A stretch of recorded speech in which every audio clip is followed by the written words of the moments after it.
Today we are going to discuss locomotor final physiology revision. I hope that this discussion will be beneficial for all English speakers. First of all, I will start by excitation, contraction, coupling. I mean by this, action potential reach the nerve. It will open voltage-gated calcium channels on the surface of the nerve membrane. Calcium influx according to concentration gradient. Calcium will bind to vesicles to cause its rupture and release acetylcholine. Acetylcholine will bind to nicotinic receptor at motor end plate. And this binding will cause opening of voltage-gated sodium channels inside the receptor, causing local depolarization. And we want this local depolarization to be converted to action potential, so more and more acetylcholine will bind to this receptor, causing more and more opening of voltage-gated sodium channels inside the receptor, which convert the local depolarization or the end plate potential into action potential, which is spread to the muscle membrane called sarcolemma. Then it will spread inward across transverse tubules. Transverse tubules have got dihydropyridine receptor, or abbreviated by DHP, which will open. Then between the transverse tubule and the longitudinal tubule there is a foot process like a wooden door.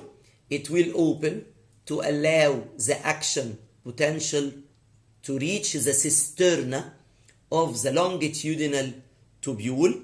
Then this cisterna is the storage of calcium. Calcium inside will bind to ryanodine receptor on the wall of the cisterna, causing calcium release. I want you to focus on something. DHP is a voltage-gated receptor, while ryanodine is a ligand-gated receptor, because calcium will bind to it as if it is acetylcholine. Calcium released to where? First of all, you should know structure of the muscle. It is formed of fascicles or bundles, and the fascicle is formed of fibers, formed of fibrilla. Then the smallest muscle structure is called filament. We have two types of filament. One is thin filament called actin. It has molecules and active site which bind to myosin. This active site inside the actin is called myosin binding site, and it is also called I band. I means isotropic band. Isotropic means light can be seen clearly under light microscope. The second filament is a thick one called myosin. It has got a band, which is another name, and isotropic, which is darker under light microscope. First of all, you should know that the actin binding sites, or the active sites in the actin, is covered by a protein called tropomyosin.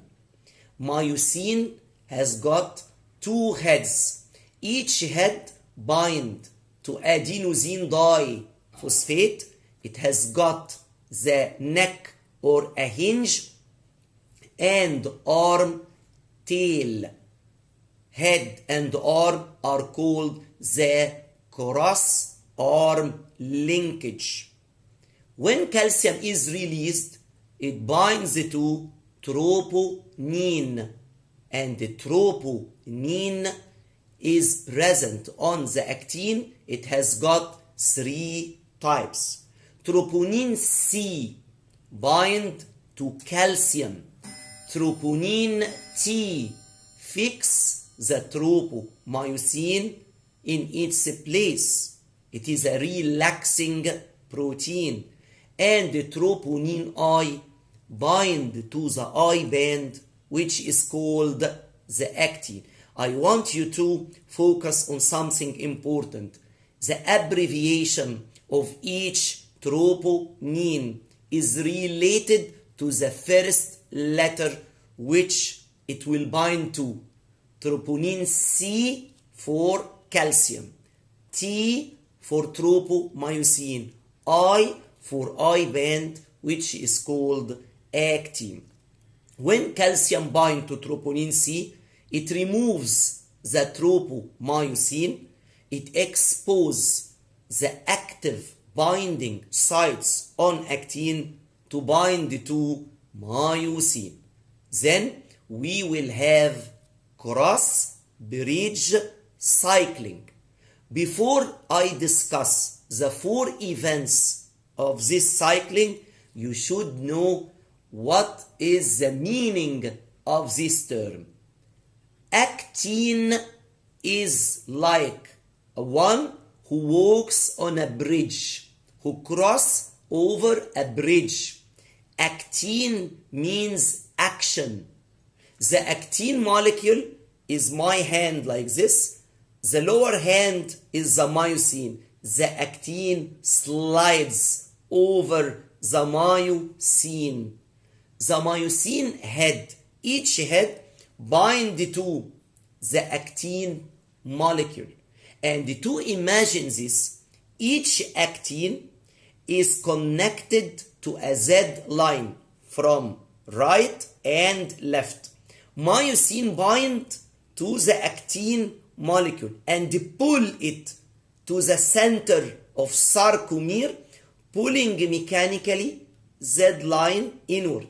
And on the left side, it pull the actin molecule to the center of sarcomere, pulling the Z line inward, so the distance between 2 Z line is shorter.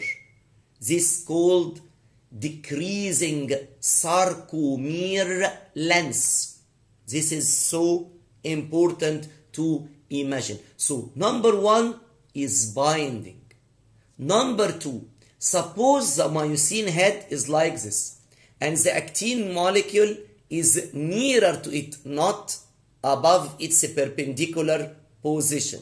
So the myosin head should bend my neck to pull the actin molecule right and left to the center of sarcomere.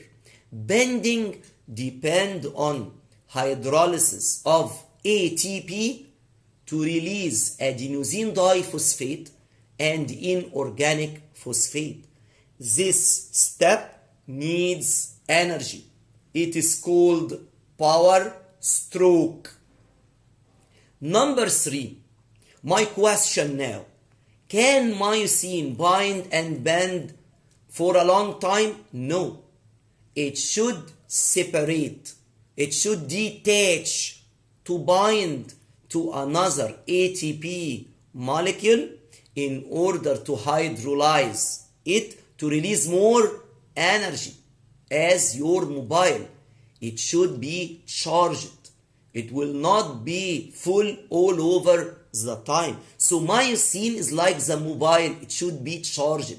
It should be detached to bind to a new ATP molecule. Then breakdown of ATP will cause recycling or re-energizing I am going to repeat the steps again.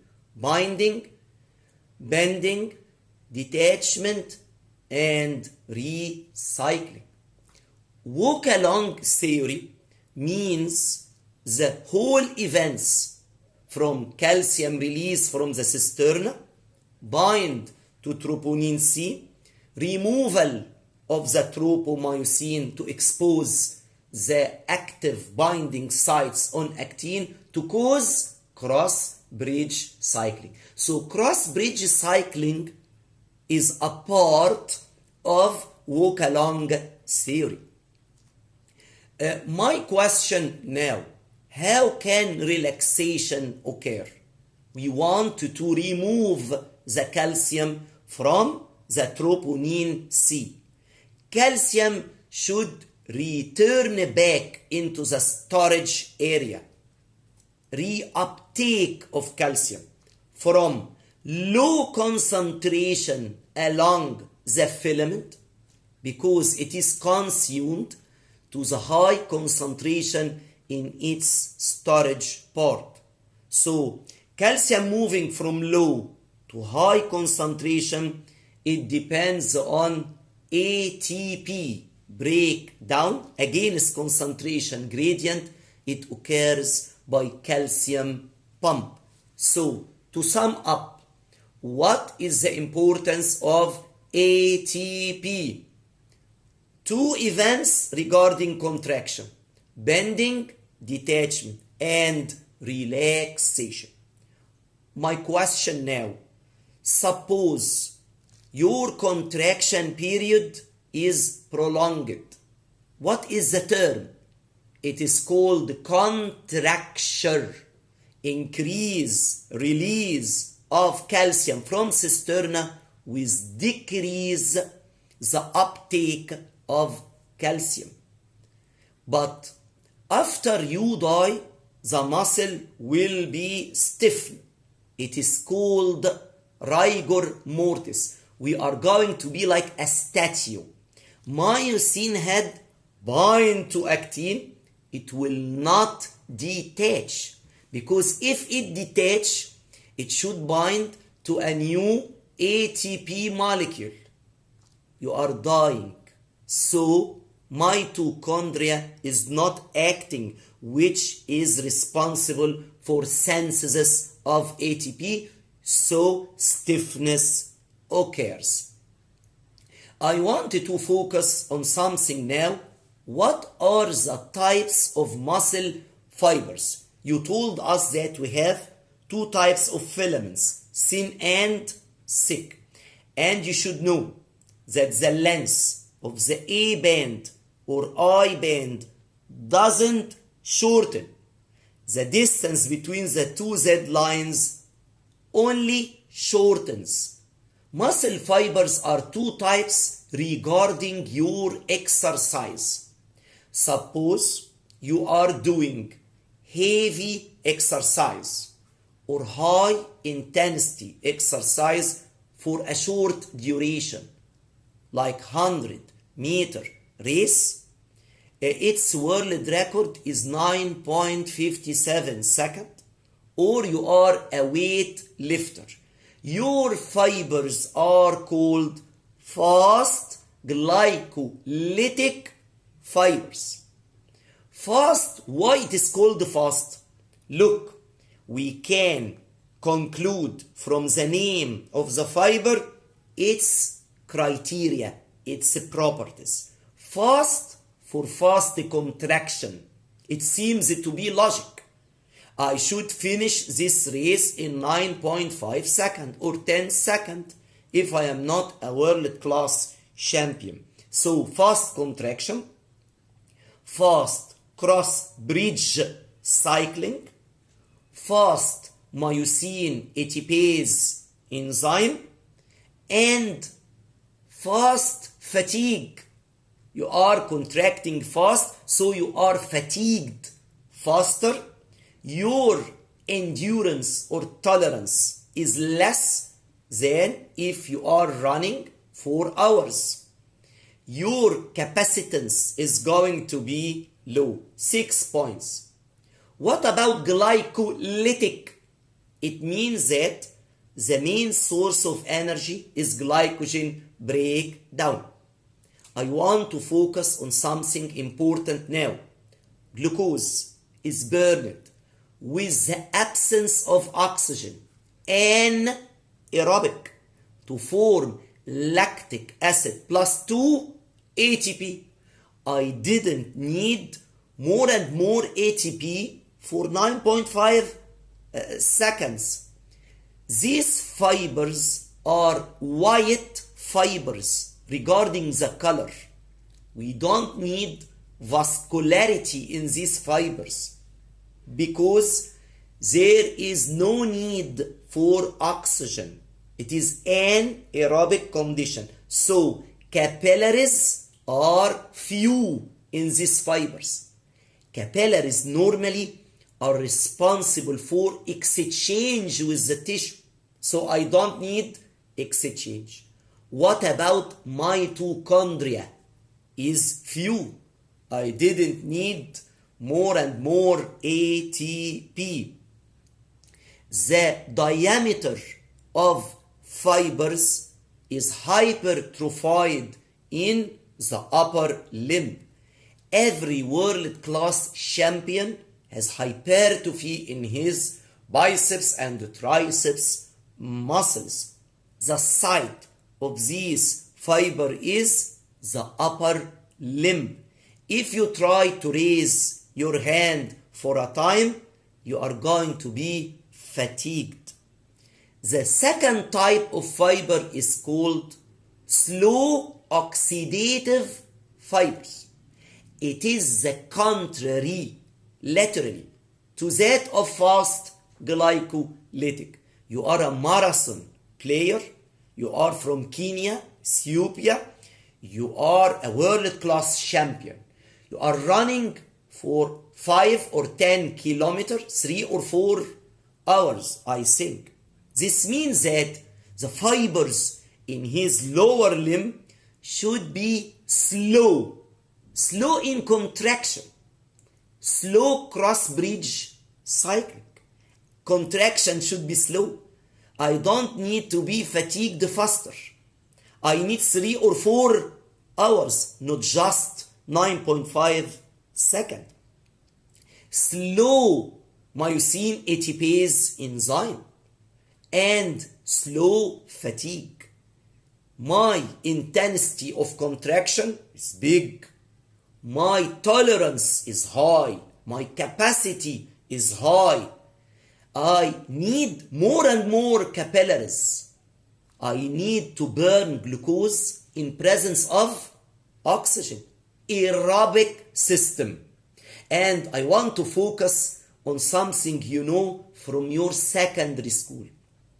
Glucose plus 6 O2, it will form 6 CO2 plus 6 water plus 38 ATP. Imagine the ATP formed is 19 times that of the anaerobic condition. So I need more capillaries for more exchange. I need more myoglobin. It is the store of oxygen. I need more mitochondria to sensitize more and more ATP. Color of fibers are red fibers. This world-class champion has hypertrophy in his lower limb. Lower limb muscles are strong and the site of slow oxidative fibers are present in the lower limb. You can stand for a long time without being fatigued, as policeman or a surgeon or any job needs standing for a long time. This is important. There is a third type of fiber, but this is for postgraduate students. Fast oxidative fibers. This is adapted for midway races, 400 or 800 meter race, running or swimming. This is important. What about types of muscle contraction? We have got two types. But before discussing, I want you to imagine that any muscle is connected to a tendon. When I say muscle length, I mean the contractile part plus the tendon. The tendon is the elastic part. It is connected in series with the contractile part. When I told you that myosin head pull the actin to the center of sarcomere from right and left, and the two Z lines come closer to each other, decreasing the distance in between, it will pull the tendon mechanically.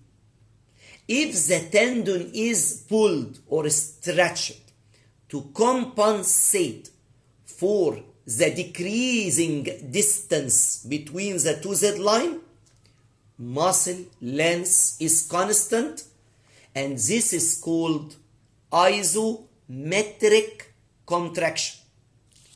Iso means the same, equal. Metric means meter or length. Muscle length doesn't change, but contraction occurs.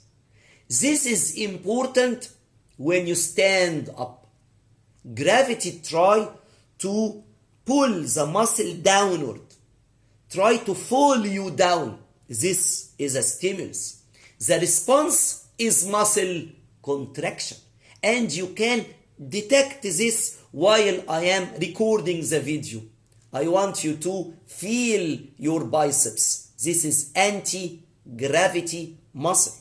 Feel the calf muscle in the lower limb. You can detect a sort of contraction during rest without carrying any load.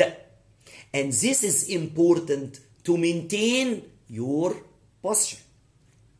Isometric contraction is obvious if you want to lift a heavy weight and you cannot do it.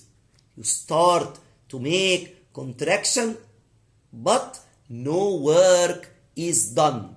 Muscle length is constant. The work done equal 0%, because work in physics equal force times distance.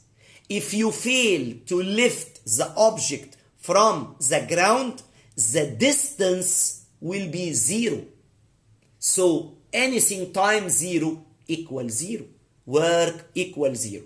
Duration of contraction is less than if you succeed to lift the weight, and the energy needed is less than if you succeed to lift the weight.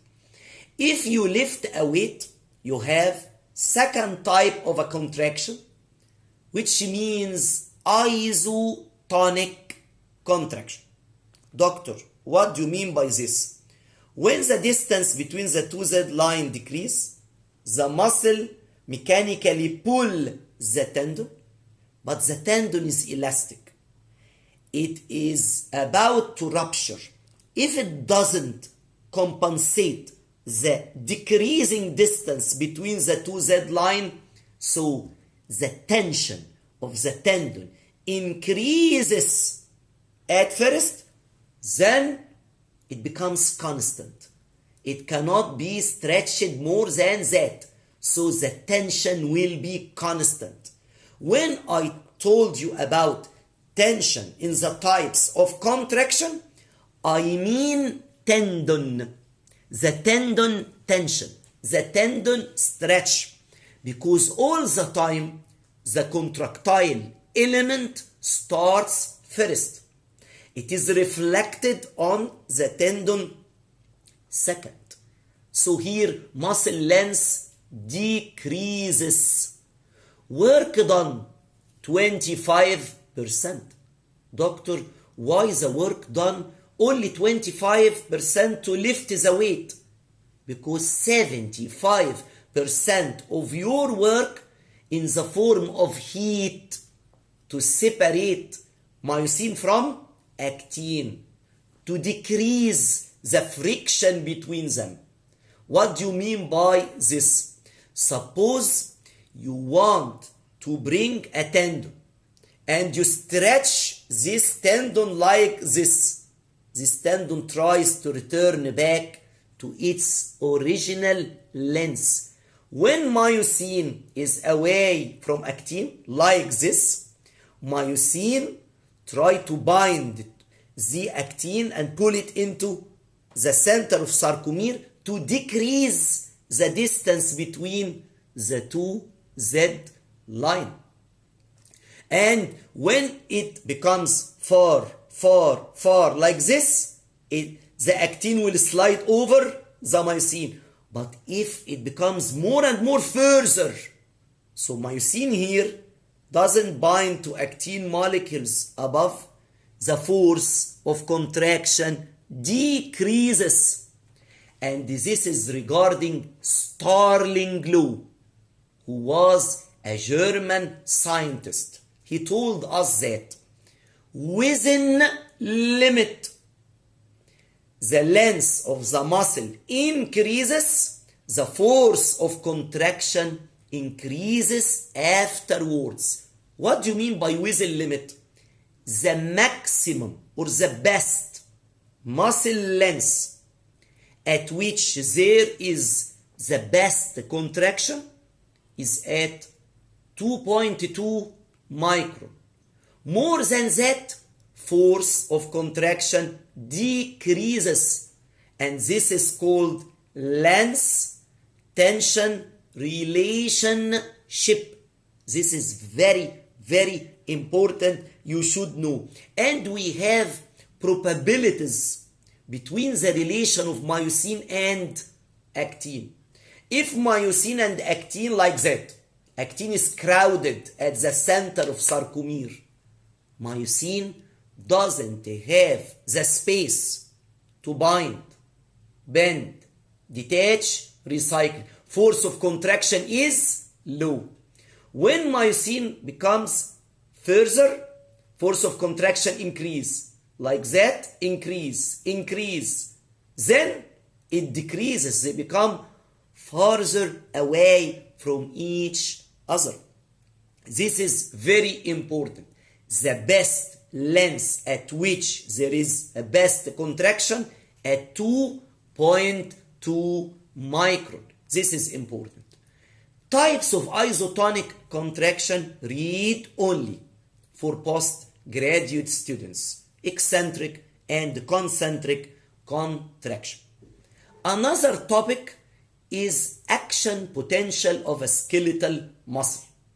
Resting membrane potential negative 90, firing level negative 40, peak at plus 40, amplitude 130 millivolt. Action potential of a skeletal muscle is 2 to 4 milliseconds.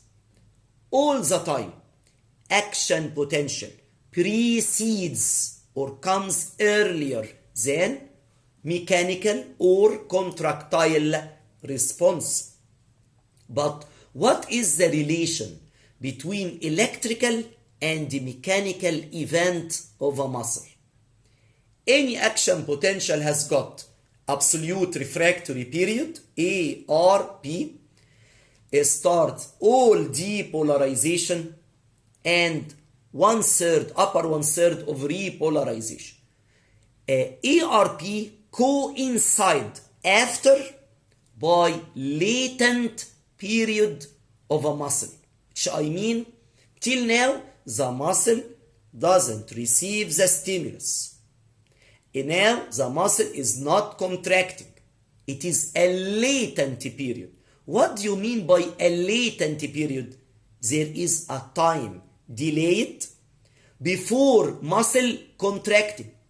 What are the events? time delayed 4 calcium influx across the nerve. Calcium bind to vesicle causing its rupture. Release of acetylcholine across motor end plate. Acetylcholine bind to nicotinic receptor. Conversion of motor end plate potential to action potential. Spread of action potential across T tubules. Calcium release from sarcoplasmic reticulum. Calcium bind to troponin C to release tropomyosin from binding sites over actin molecule. All of these are events causing delay for muscle contraction. When muscle contract, it coincides with relative refractory period, the first half of contraction. So you will tell me, doctor, muscle is contracting all the time. It is mild contraction as we feel. This means that this contraction occurs after the end of ARP. I want to focus on a very important information now. There is summation of contraction called tetanus, which is the normal condition, but no summation in action potential.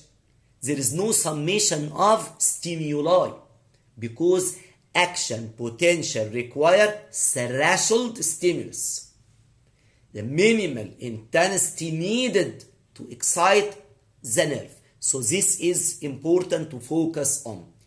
Simple muscle twitch. We will give a frog muscle fixed experimentally on a table, one single stimulus, followed by latent period as I discuss, then contraction, followed by relaxation. What are factors affecting simple muscle twitch? One, type of muscle fibers, either fast glycolytic or slow oxidative. Two is the temperature. What do you mean? Suppose I pour warm saline, which is isotonic solution, sodium chloride, 0.9%, on a frog muscle. I want to record on a curve the mechanical response. You will see that amplitude of a contraction, the height of the mechanical response is going to be higher in a short duration. This is because warming accelerates the enzymatic and chemical reactions inside the muscle. In contrary, it will be cooling, decrease the amplitude of contraction with longer duration. Number 3, Starling law. As I explained, within limits, increase length of the skeletal muscle will increase force of contraction for successive stimulation. And there is a difference between successive stimulation and rapid repetitive stimulation.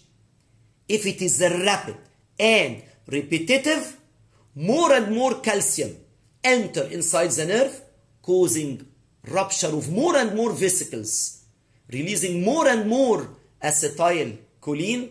So breakdown of vesicle is more than the rate of its synthesis, causing fatigue or a weak contraction. This is important. So fatigue is progressive decrease in muscle contraction after heavy exercise. Types of fatigue: neuromuscular fatigue, as I discussed now. Muscle cramp, accumulation of lactic acid, which depress the key enzymes in glycolytic pathway, and there is another mechanism. Lactic acid is hydrogen ion. It is a proton donor, H+. Accumulation of H+ in the plasma around the membrane of the nerve will cause accumulation of positive charge on the outer surface of the membrane, causing hyperpolarization to be far away from the firing level, which delay the excitation contraction coupling. If you delay the action potential occurrence, you delay muscle contraction, so muscle is going to be very weak. Third type of fatigue is psychological fatigue. I lose the will to move, to walk, to run. I am upset or depressed. It is a source of or a sort of psychological fatigue. The last issue will be gradation of skeletal muscle contraction. What do you mean by a gradation? Gradation means that muscle contraction is going to be more and more as if you are walking upstairs. You know that there is mild contraction of your muscle. Not 100% of your muscle fibers are contracting. There is a fixed percentage contracting while the other is relaxing.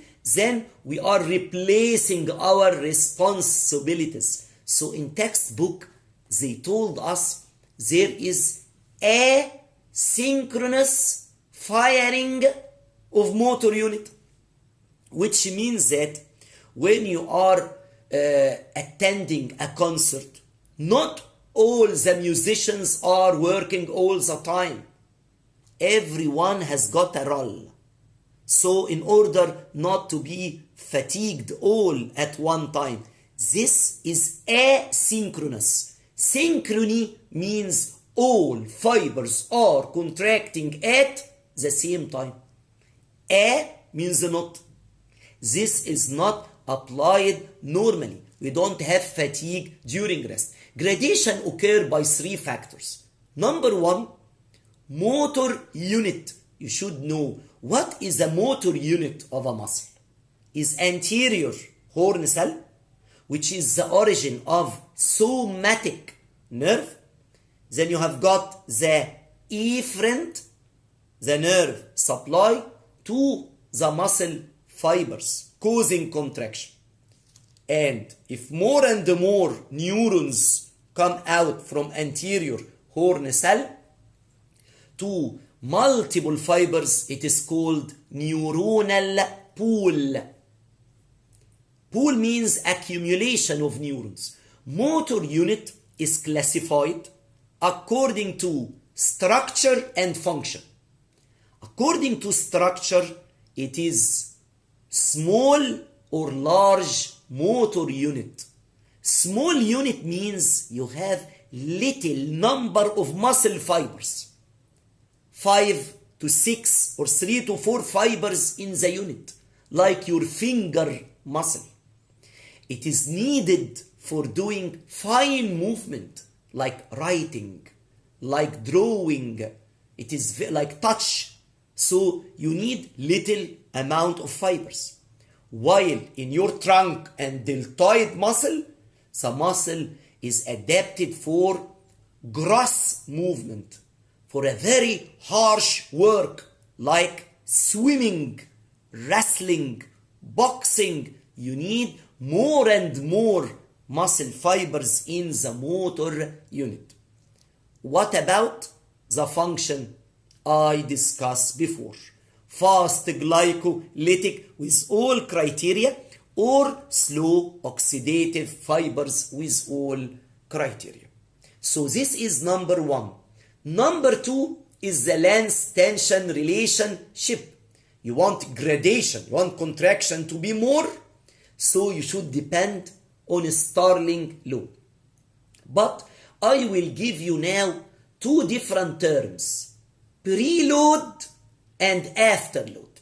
What do you mean by preload? Pre means before and load means contraction. Before you carry a load, there is contraction normally during rest. This is called what? Isometric contraction. True. So we have different terms with the same meaning. Resting length equal initial length equal L max, or the maximum length with the best contraction, equal preload at 2.2 micron. What about afterload? When the muscle is contracting, I wanted to flex my arm to act the biceps. When I flex, do I carry heavy weight or a light weight? If you carry a light weight, the velocity of contraction is going to be maximum. And this is expressed in your physiology book. Velocity maximum, or V max, at 0 after load. But when the load is equal to your muscle tension or exceeding the tension, velocity of shortening is 0. So we now should know that you have two terms, preload and afterload. The velocity of shortening depends on afterload. The force of muscle contraction depends on the preload, your initial length during isometric contraction. Third and final factor is the effect of stimuli. If I bring to experimental muscle one stimulus after the end of relaxation, a new contraction occurs because ARP is ended.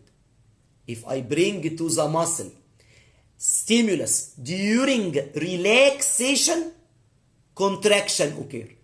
During relaxation, I mean relaxation is not complete till now. A new contraction occurs.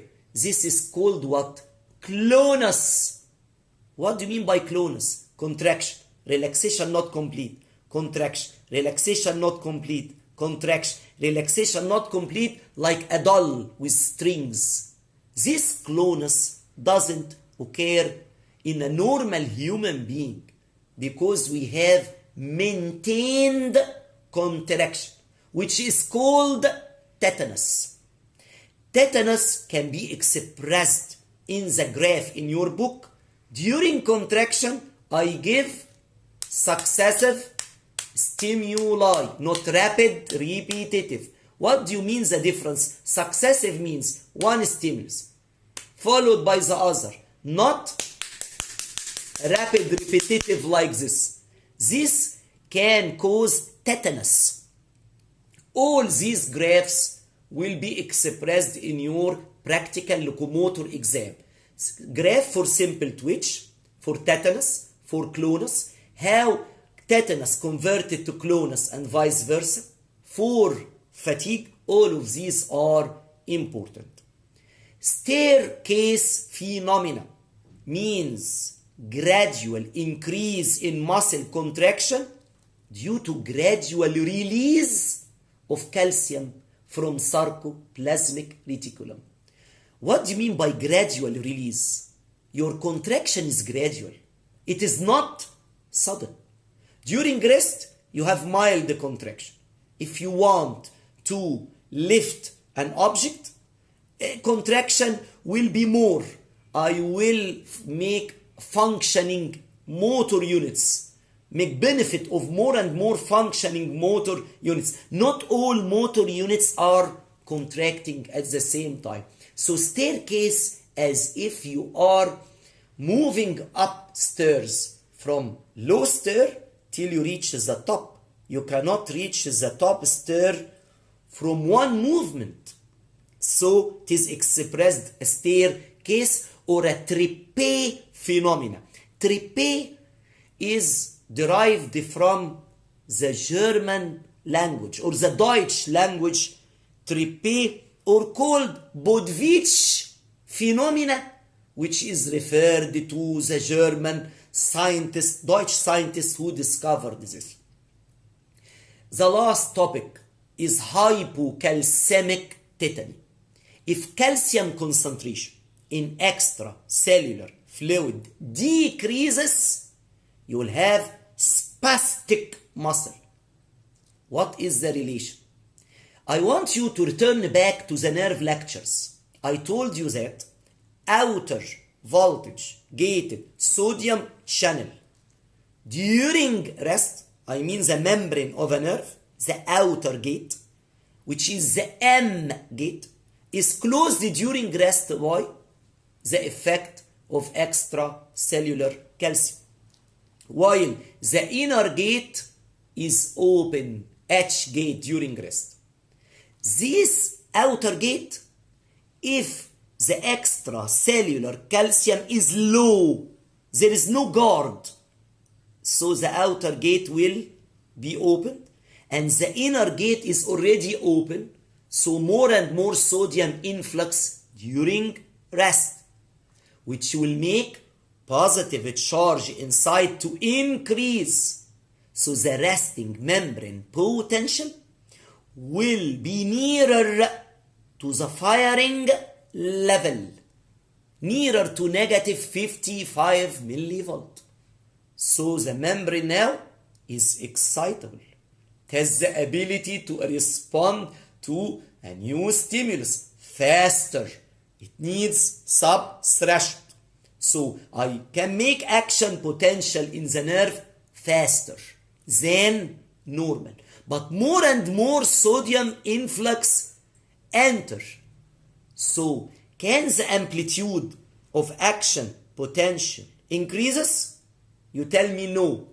Action potential has all or none low.